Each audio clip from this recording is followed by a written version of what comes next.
Volta.com. You can circumvent all that and get these from me. Caller 10, 2 for the Mars Volta. Good luck. You can welcome them back to the road and to Cleveland.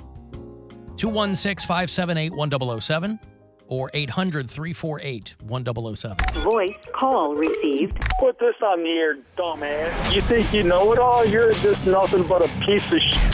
Talk about dumb shit that you don't have a clue about. Another satisfied customer of the Alan Cox Show. I hate it. This show sucks. On 100. Got all flipped out over Elvis swiveling his hips. It was kind of along those lines because in the 50s, there wasn't a lot of guitar rock and roll like that. The saxophone, more often than not, was the lead instrument in 50s music like that. And Link Wray comes along. He had a band called Link Wray and the Raymen, like Poundcake's favorite noodle. And Rumble was a big, big song. Nobody had heard somebody playing the guitar like that. Link Wray's been dead for a while now, so he'll get a posthumous induction. But he's going into the Rock and Roll Hall of Fame. And I only point this out because I had a couple people who were like, who the hell is Link Wray? I guess a quick Google search would have gotten them hip to that, but they hit me up. He's from North Carolina, Native American heritage. And a lot of guitarists you are familiar with who were way more successful, guys like Clapton and Jimmy Page and Pete Townsend, would all say Link Wray was a big deal to me when I was coming up. And he never had another hit other than Rumble, peaked in 58. And he was making records up until maybe 20 years ago. Met a woman in Denmark long time ago, and so he ended up moving there. So he died in Copenhagen, which is where he had lived for a long time. So Link Wray, because when you get past kind of your A-listers every year in the list of inductees, the names that you know and love, they'll get down to kind of industry types and people. But Link Wray was very, very influential for a lot of people who picked up a guitar in the 60s and on into the 70s. The induction ceremony this year happens in Brooklyn. It was in L.A. last year, Brooklyn this year. I have to assume and hope it is back here in Cleveland next year. Maybe we'll get to see Iron Maiden in Cleveland in 2024. That would be awesome if that was the case. Hey, if you listen to us on iHeartRadio, on the app, that, to hear them tell it, so many podcasts over there. Who knew? But you can listen anywhere throughout North America to this show. Justin listens in Honolulu. Miles and Laura are in Charleston, South Carolina. Nate's in Tacoma. Tim is a brand new listener in Grand Rapids. And you can leave us messages there, too, anytime you like. So everybody loves Willie Nelson. I get that. But he's not rock and roll. So I don't understand him being in the Hall of Fame. It's not right. There are so many others that belong there. I really don't know who was voting for what. I would think you could. It's difficult to make a case for some people who aren't in the rock category. I don't find it hard to make a case for Willie Nelson. I'm surprised it took so long for Willie Nelson. Yeah, if people are like George Michael, yeah. I can see getting upset at that. Willie Nelson, I do like she said. George Michael wore that's a leather not right. jacket. Very, very rock and roll. He had an earring. Yeah, very rock and roll. And if you recall, he said it would be nice to touch your body. Yeah. That's rock and roll, right? Sex, drugs, and rock and roll. It's the lifestyle. Yep. It's the youth culture. It's the what other rock and roll star got pinched on a highway bathroom doing what they wanted to do. A rest stop. What? It was a park. Wasn't it a park off the highway? Highway bathroom. I'm pretty sure it was a park. Do you think he drove there? I picture it was like, but I don't think it was like, I think it was like a park in like LA that was well known for being a hookup spot. Oh, it wasn't like off the Jersey Turnpike? No. That's what I like to envision. Just pulled over. I saw this TikTok yesterday about all the number one songs from 1988, and I think he had 4 or 5 of the number one songs that He had year. a lot of hits. And there was something like 30 different number one songs in 1988, which is an extremely high number. And I don't know what the number one chart's like these days, how often you're getting a new number one, but I feel like things stay on there longer now. Well, because of streaming and stuff. Well, because of streaming, but also because of how segmented music is now, where, you know, there's a lot of people listen to Taylor Swift, but then everything else is, there's so many artists and so many people are popular, but they're not the extreme popularity that you would get from being on the radio and MTV. Like, that saturation was insane. Right. Well, you're talking about Faith, because that was his first album, and that was like a number one for like a year. Yeah. Practically. But like, I'm talking about the singles. Yeah, the singles. Yeah. And I Want Your Sex. Father Figure. Monkey. Faith. Monkey. Do you love the monkey or do you love me? Does TikTok do what MTV was doing, though? If someone has a viral TikTok song, It I feel can. like it does crazy things for that Oh, person. absolutely. So but it's not that it's just different. Well, it's very now. different, It's but still doing the same thing. it's doing the same thing, but it's in a different way, and it's having different results because it also doesn't necessarily mean it's going to get played on pop radio, but it's also bringing songs to people's ears that they wouldn't have heard other way because they become a trending song. But the way people were dialed in back in the day, where it was like you listen to the radio, you watch MTV, and that's the music. It was a lot more difficult to find something that was underground. Yeah, because it was all gatekeepers. Yeah. It was MTV or it was radio or whatever. VH1. VH1. Listen, whether or not he should be in the Rock and Roll Hall of Fame, his second album is called Listen Without Prejudice, Volume 1. It is still one of my favorite albums of all time. I love that record. Anytime somebody does one of those like Twitter things like, what's an album that doesn't have a bad track on it? I'm like, Alice in Chains' Dirt, Steely Dan Asia, and Listen Without Prejudice, Volume 1. Love that album. And George Michael, a lot of people don't know this, is dead. No. I I think you're thinking of Tupac. Tupac is not dead. Oh, No, maybe I am I'm not thinking of confused. Tupac. Tupac Maybe is very much alive. I'm confused. Then. No. George Michael is dead. Has been for a few years now. They noticed when 2015 or his 2016 when he died. 2016 There you go. Christmas Day. Oh. People started to notice when his whispers became more and more careful. I've got $1,000 here for you. It is a chance for you to grab yourself something off the Buzzard bookie today and tomorrow. Last 2 days to grab this money. So in the 11th hour, I hope that you win. Good luck. This is your chance to bet with the Buzzard bookie and win $1,000 now. Enter this nationwide keyword at WMMS.com. Bills. That's bills. Enter it now at WMMS.com. I mean, how many bills do we need around here? At least 2 or 3 more. Just one. Oh, I thought- Just wills, really.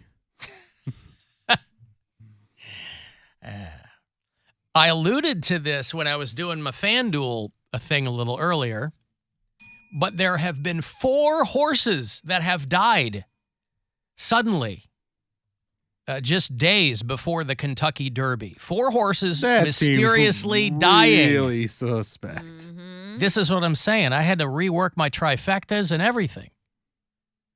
Over the past 6 days, 4 horses have died under mysterious circumstances. These Derby deaths. Derby deaths. So 2 horses suffered serious leg injuries and had to be put down. Did they shoot them? Yeah. You think they'd be able to inject them with something? Maybe that, like They're something so that, big, though. I think it's yeah, just okay. like... They when got to they're- take them out. They got to take them out and they got to do it fast. I remember watching a race a few years ago. This is probably 15 years ago now. And a horse flipped out and got its leg stuck in a fence and it broke it. And so, like, they had to do it right there and then. Like, it's, oh. And they're not killed, they're destroyed. Horses Right. are destroyed. They're destroyed. That's why they should give the horse like some kind of incendiary or explosive suppository. If you're going to say that the horse had to be destroyed, you take it out there and blow it up. Do that. Just for spectacle or I don't know. Anyway, so 2 horses, serious leg injuries, had to be put down. 2 other horses collapsed and died on the track. 2 horses owned by the same guy died on the track, and they're not sure why.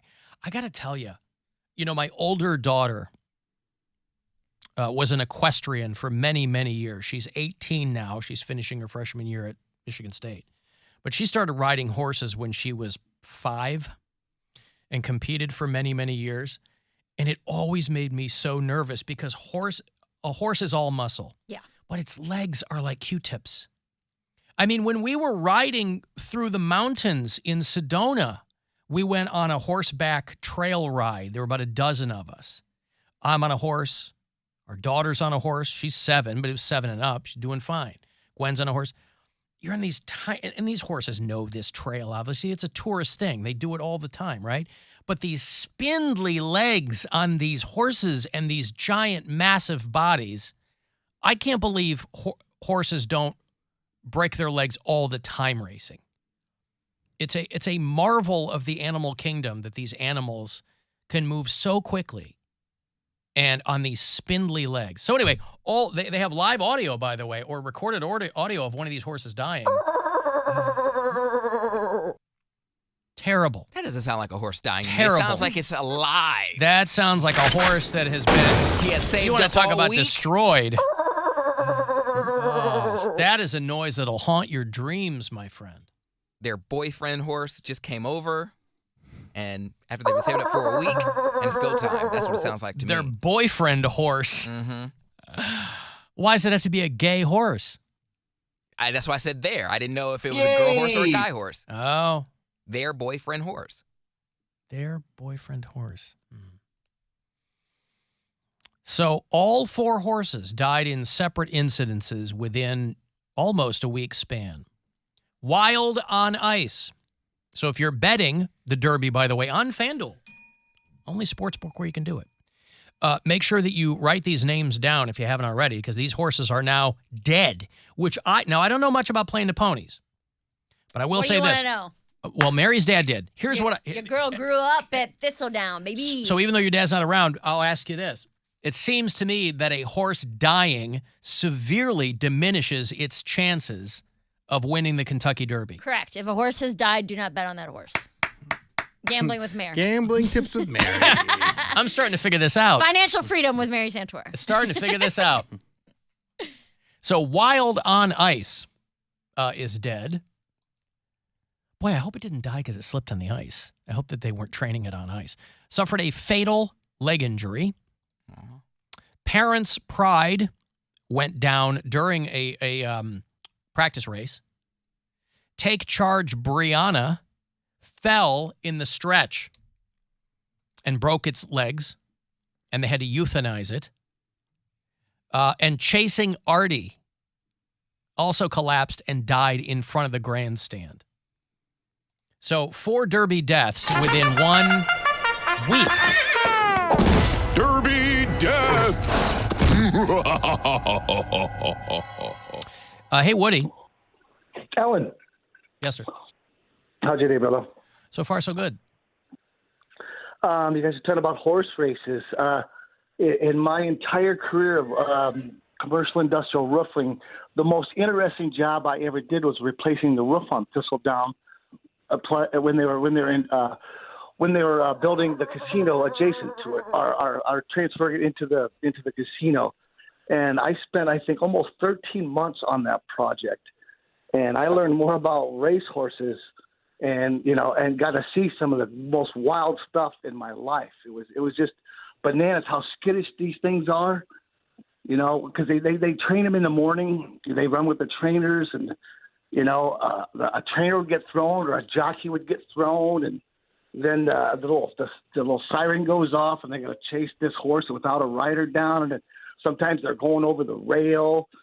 And Well, you were able to get all this while you were working on the roof. well, yeah, because every time because we're working, and as soon as it's almost like the warning siren when a horse loses its rider during practice, it's almost like a European police siren.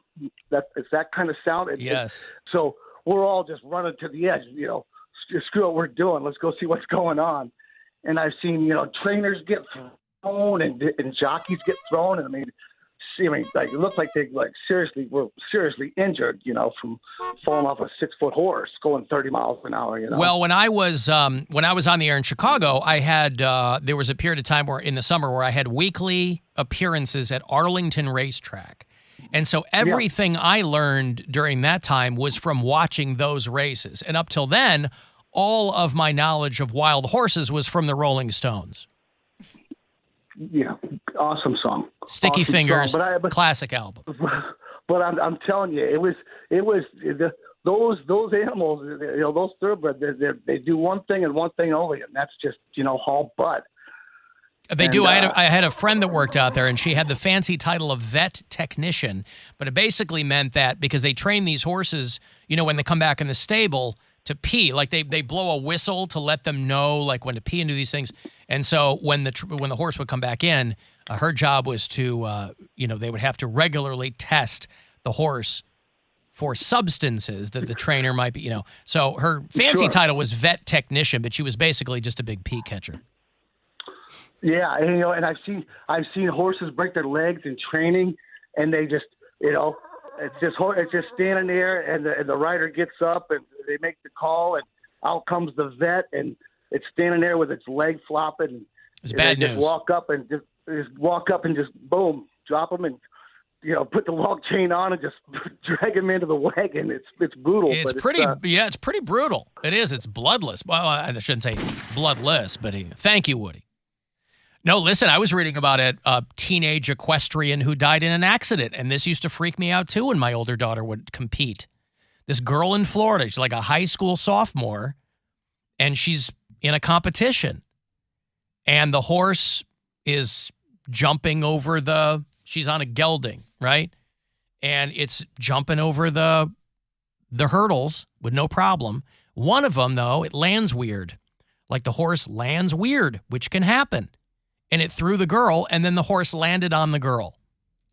And she died. And I was like, oh, my God. Natural causes. The horse and the girl both died of natural causes. Well, if a horse lands on you naturally. Yeah. You're going to die. The teen and the horse were both pronounced dead. Although the teen pronounced dead at a hospital. The horse. Oh, no, I'm sorry. The girl died. The horse was fine. There you go. Oh, well, that sucks. That actually makes some people happy. They're like, oh, the horse is fine. Yay. Mm-hmm. They care about animals more than people. Way more than people.